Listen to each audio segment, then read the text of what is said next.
السلام علیکم عزیز طلباء جماعت ششم، یہ میرا 25واں لیکچر ہے اسلامیات کا جماعت ششم کے لیے۔ آج ہم نے کون سا چیپٹر شروع کیا ہوا تھا بیٹا؟ ہم نے 5واں چیپٹر شروع کیا ہوا تھا جو کہ ہے حج اور اس کی اہمیت۔ حج، مناسک حج اصل میں حضرت ابراہیم علیہ السلام کی یاد میں اسی طریقے سے تجدید کی جاتی ہے جس طرح سے آپ حضرت ابراہیم علیہ السلام اور ان کے بیٹے حضرت اسماعیل علیہ السلام نے حج کے ایک ارکان ادا کیے۔ حضور صلی اللہ علیہ وسلم نے بھی اسی طرح جیسے سعی، رمی، مینا میں قربانی، طواف خانہ کعبہ۔ صحیح کیا ہے؟ صفا اور مروہ کے درمیان حضرت حاجرہ دوڑتی تھی جب حضرت اسماعیل علیہ السلام پیاسے تھے، تو اس کو ہم صحیح کہتے ہیں۔ 7 چکر لگائے تھے انہوں نے۔ ان 7 چکروں میں اب باقاعدہ دعائیں مانگی جاتی ہیں، اور 7 چکر ہی طواف کے ہیں خانہ کعبہ کے، اور وہاں پہ بھی دعائیں، ہر چکر کے ساتھ ساتھ دعائیں بھی مانگی جاتی ہیں، اور مقام ابراہیم کے 2 نفل بھی ادا کیے جاتے ہیں۔ یہ آپ کو طریقہ بتا رہی ہوں نا کہ حج یا عمرہ کس طرح کیا جاتا ہے۔ اس کے بعد جب آپ واپس آتے ہیں صحیح کر کے، تو پھر آپ 2 رکعت نفل ادا کرتے ہیں، اور اس کے بعد آپ خواتین تھوڑے سے بال اور مرد حضرات پورا گنج کرواتے ہیں۔ یہ اصل میں عمرے اور حج کا ارکان ہے، رکن ہے۔ اس کے علاوہ وقوف عرفات ہے، وہاں جا کے رکتے ہیں، وہاں مسجد نمرہ میں نمازیں ہیں۔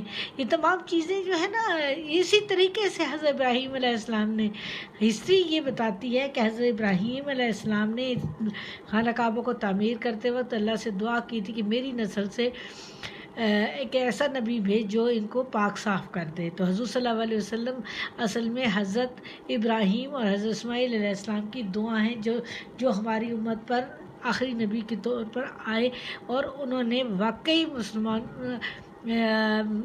ان کی شریعت جو ہے آخری دم تک رہنے والی ہے۔ اس سے پہلے والی جو شریعتیں تھیں، یا جو دین کا جو طریقہ، دین تو ایک ہی تھا لیکن اس کو سمجھانے والے مختلف تھے، وہ اس دور تک ہوتا تھا۔ وہ دور ختم ہوا تو ختم ہو جاتا تھا، لیکن آپ صلی اللہ علیہ وسلم کا رہتی دنیا تک رہے گا، اور اسی طریقے سے مسلمان حج ادا کرتے رہیں گے۔ یہ ہمارے حج کی ہسٹری ہے، یہ ہمیں یاد ہونی چاہیے، پتہ ہونا چاہیے، ٹھیک ہے؟ اور حج کون سا رکن ہے؟ 5واں رکن ہے۔ اور حج ان کس لوگوں پر فرض ہوتا ہے؟ جو استطاعت رکھتا ہو اور صحت مند ہو، اور سفر خرچ اور راستے محفوظ ہو۔ بیمار پر فرض نہیں ہے، مجنون یا دیوانے پر فرض نہیں ہے، ذہنی طور پر بالغ نہیں ہے۔ بالغ پر، استطاعت رکھنے والے پر، اور صحت مند پر، اور آزاد پر۔ غلام پر بھی نہیں، کہ دیکھیں غلام بیچارہ اپنی مرضی سے کوئی کام نہیں کر سکتا۔ اس کا ایک استطاعت یہ کہ مالی حالت اتنی اچھی ہو کہ اپنے گھر والوں کے لیے خرچ کے لیے چیز رکھ سکے، اور اپنے ساتھ بھی لے جا سکے، اور اچھے طریقے سے کر سکے۔ تو یہ فرضیت کس ہجری میں ہوا؟ 9 ہجری میں فرض ہوا تھا حج، ٹھیک ہے؟ اب ہم آتے ہیں حج کی اہمیت کے بارے میں۔ حج کی کیا اہمیت ہے ہماری زندگیوں میں؟ یہ ایک بہت ہی اتحاد کی بہترین مثال ہے۔ مختلف لوگوں کے لوگ ہوتے ہیں، مختلف قومیں ہوتی ہیں، اور ایک ہی طریقے سے طواف کر رہے ہوتے ہیں، ایک ہی طریقے سے نمازیں ادا کر رہے ہوتے ہیں۔ اس وقت کوئی چھوٹا بڑے کی تمیز نہیں ہوتی وہاں پہ۔ حج ایک عالمگیر اور جامع عبادت ہے جس میں ارکان اسلام کی روح بھی موجود ہے۔ یہ حکم خداوندی ہے، اسلام کا پرچم بلند کرنے کے لیے جمع ہونے والے مسلمانوں کا عظیم اجتماع ہے، بہت بڑا عظیم اجتماع ہے ان تمام مسلمانوں کا جو جمع ہوتے ہیں اس وقت کے لیے کہ وہ اللہ کے حضور خاص طریقے سے عبادت کر سکیں۔ یہ مسلمانوں کی طرف سے اس بات کا اقرار ہے کہ وہ صرف اسی کی بندگی کرنے والے ہیں، اسی کے آگے جھکنے والے ہیں، اسی کے لیے اپنا سب کچھ قربان کر دینے والے ہیں۔ حج زندگی بھر کے گناہوں کا کفارہ ہے۔ حج کہتے ہیں نا، حج جو کر کے آتا اچھے طریقے سے، وہ ایسے ہو جاتا ہے جیسے ابھی پیدا ہوا ہے۔ حج میں جسمانی مشقتیں برداشت کرنا اس بات کا عہد ہے کہ مسلمان اللہ تعالیٰ کے دین پر چلتے ہوئے کسی قسم کی کمزوری یا کم ہمتی کا مظاہرہ نہیں کرتے۔ حج کے دوران دنیا بھر کے مسلمان خانہ کعبہ کا طواف اور سعی کرتے ہیں، جو اتحاد اور یگانگی کی عمدہ مثال ہے۔ اس گھر کا طواف ہر وقت ہوتا رہتا ہے، کبھی رکا نہیں ہے۔ یہ اب کرونا کی صورت میں بھی تھوڑا بہت ہوتا رہا ہے، رکا نہیں ہے۔ تمام دنیا کے مسلمانوں کا ایک مرکز پر اجتماع ان کے درمیان عصبیت کا مطلب ہوتا ہے تفرق، آپس میں لڑائی جھگڑے ختم کرنے، اختلافات کو بھلانے کا سبب بنتا ہے۔ ان کے درمیان محبت، الفت، بھائی چارے اور مساوات کو فروغ دینے کا ذریعہ بنتا ہے۔ تمام دنیا سے آئے ہوئے مسلمان میدان عرفات میں جمع ہو کر اللہ تعالیٰ کی وحدانیت و بزرگی کا اظہار کرتے ہیں اور وہاں حاضری پر اس کا رب کا شکر ادا کرتے ہیں۔ حاضر وہی ہوتا ہے جسے اللہ توفیق دے، ہر پیسہ والا نہیں داخل جا سکتا، یہ صرف توفیق کی بات ہوتی ہے۔ اس بارگاہ میں تمام مسلمانوں کے لیے دعائیں کرتے ہیں اور اتباع دین کا پیروی کرتے ہیں دین کی، جس طرح ہمارے بزرگوں نے کی ہے۔ حضرت ابراہیم علیہ السلام نے جس طرح حج ادا کیا، حضور صلی اللہ علیہ وسلم نے جیسے ان کے مطابق حضور صلی اللہ علیہ وسلم اسی طریقے سے کیا جس طرح حضرت اسماعیل اور حضرت ابراہیم علیہ السلام نے کیا تھا۔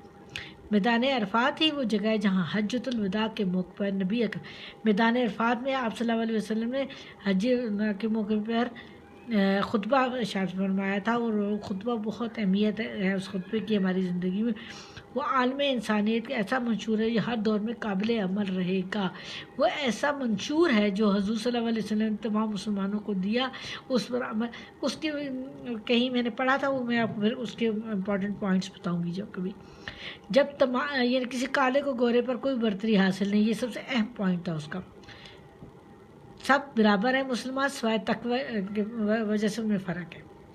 جب تمام دنیا کے مسلمان دور دراز کا سفر کر کے جہاں جمع ہوتے ہیں تو ایک دوسرے سے شناسائی حاصل ہوتی ہے، یعنی ایک دوسرے سے تعلق پیدا ہوتا ہے، تعاون و محبت کی فضا استوار ہوتی ہے، یعنی فضا پیدا ہوتی ہے، ایک دوسرے کے دکھ درد بانٹتے ہیں اور آپس کے مسائل کا حل ملتا ہے۔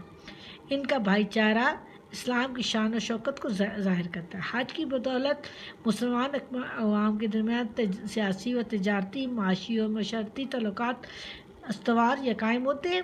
عربی زبان سیکھنے کا جذبہ ابھرتا ہے، جس کا جاننا قرآن فہمی کے لیے ضروری ہے تاکہ اسلامی قوانین کو سمجھنے اور ان پر عمل کرنے میں آسانی ہو۔ عربی زبان سیکھنے کا بھی بہت فائدہ ہے، جب آپ زبان کو سمجھ کر چیز پڑھتے ہیں تو پھر اس کا اور ہی معنی سمجھ آپ کو آتی ہے تو پھر اچھی طریقے سے آپ اس پر عمل بھی کر سکتے ہیں۔ حج کی بدولت مسلمان میں تقوی، پرہیزگاری اور پاکیزگی جیسی اعلیٰ صفات جنم لیتی ہیں۔ مسلمان اجتماعی دعائیں کرتے ہیں، متحد ہو کر اللہ تعالیٰ کی خوشنودی حاصل کرنے کی صحیح کرتے ہیں۔ صحیح یہاں کوشش کی میننگ میں آیا ہے، یہ وہ والا صحیح نہیں ہے، ٹھیک ہے۔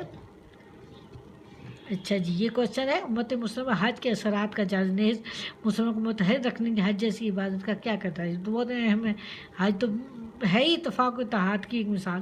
حج کے دوران دنیا بھر کے مسلمان خانہ کعبہ کا طواف اور سعی کرتے ہیں، جو اتحاد اور یگانگی کی عمدہ مثال ہے۔ تمام دنیا کے مسلمانوں کا ایک مرکز پر اجتماع ان کے درمیان عصبیت کو ختم کرنے، اختلافات کو بھلانے کا سبب بنتا ہے، ان کے درمیان محبت و الفت، بھائی چارے اور مساوات کو فروغ دینے کا ذریعہ بھی بنتا ہے۔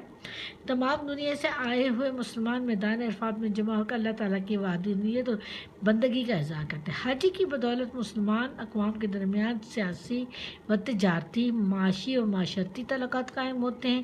عربی زبان سیکھنے کا جذبہ جس کا جاننا قرآن فہمی کے لیے ضروری ہے تاکہ اسلامی قوانین کو سمجھنے اور ان پر عمل کرنے میں آسانی ہو۔